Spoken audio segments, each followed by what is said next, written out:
I was 16. My grandpa's health started to fail due to pancreatic cancer.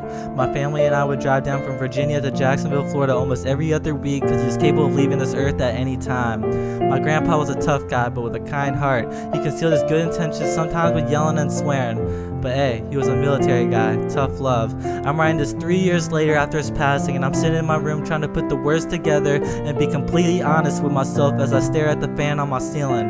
I remember walking into his hospital room and seeing my grandpa sick for the first time. His pigment in his skin surrendered to the cancer, and he was death-like pale. His eyes wide open, looking around. If he had seen a ghost, he is completely skin and bones, as if he hasn't eaten months. Gasping short of breath, he could barely speak, as if each breath was a knife piercing into his flesh. He calls me over to him if he knew I was trying to avoid being in his presence, but the reason being it hurt me too much to see him in the condition he was in.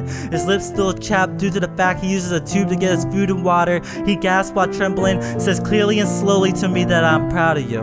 And immediately seconds after, the shock from the meaningful words that I never would imagine would penetrate my eardrums, and the propounding value of the very worst finally hit me. The tears start to run down my cheeks, glide off my chin, and hit the hospital floor. And I leave his sight, because I didn't want him to see me like that. And a couple days later, he passes on June 28, 2009. And those end up being the last words he ever spoke to me. And to be honest, I never experienced death in my own personal life, so I didn't handle it well.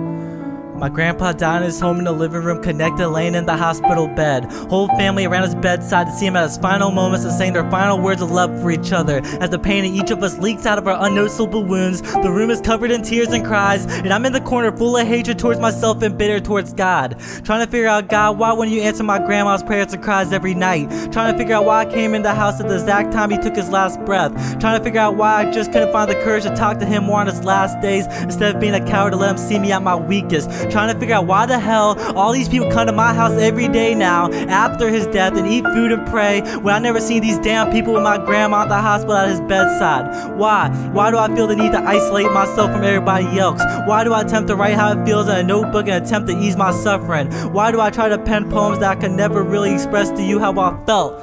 And as I wipe the tears off my face, I see my loving grandma, so graceful, so pure-hearted, and I don't lie to her and tell her it will be okay. I just hug her and catch her tears with my shoulders. I squeeze her arms and hold tight, as if I let go I'd fall into a pit full of my shame and despair, as if the comfort of her being in my arms would make me feel a sense of security in a moment where I feel reckless and deranged. And as I let go of her, I realize to myself things will never be the same here in this house or within this family. I realize the grandchildren won't have them there anymore to open up gifts on Christmas morning. We won't have them there anymore to play Xbox and grill at the family gatherings. We won't have them there anymore to crack jokes on the latest fashion trend.